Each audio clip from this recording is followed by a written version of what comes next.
அஸ்ஸலாமு அலைக்கும் வரஹ்மத்துல்லாஹி வபரகாத்துஹு. நாளும் ஓர் அமுதமொழி. எங்களுடைய பிள்ளைகள் பேசுவது எப்போதும் தௌஹீது பற்றியே இருக்க வேண்டும். அதுதான் மிக முக்கியமானது.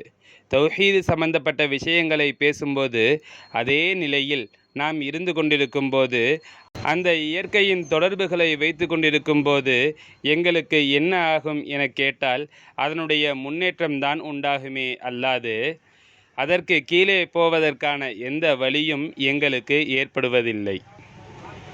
அல்லாஹ்வை பற்றி அறிந்து அதன்படி நடக்கும்போது, இந்த ஞான விஷயங்களை முழுமையாக அறிந்தபோது, அல்லாஹ் என்றால் என்ன என்பதை நாங்கள் முழுமையாக அறிந்தபோது, எங்களுக்கு எந்த வகையான ஒரு கேடோ ஒரு கஷ்டமோ எங்களுடைய வாழ்க்கையில் ஏற்பட போவதில்லை.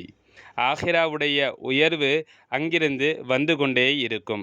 சங்கைமிகு ஷேக் நாயகம் குதுபு ஜமான் ஷம்சுல் உஜூத் ஜமாலியா அசையீத் ஹலீல் அவுன் மௌலானா அல் ஹசனியுல் ஹுசைனியுல் ஹாஷிமி கத்தசல்லாஹு சிரஹுல் அலீம் அவர்கள் 2002ஆம் ஆண்டு இந்திய விஜயத்தில் சென்னை பெரியமேடு மர்ஹூம் ஹலீஃபா ஹெச்எம் ஹபீபுல்லா அவர்களின் எம்ஆர்என்கோ தோல் மண்டியில் தங்கியிருந்த போது மாத கூட்டத்தில் நிகழ்த்திய சொற்பொழிவில் இருந்து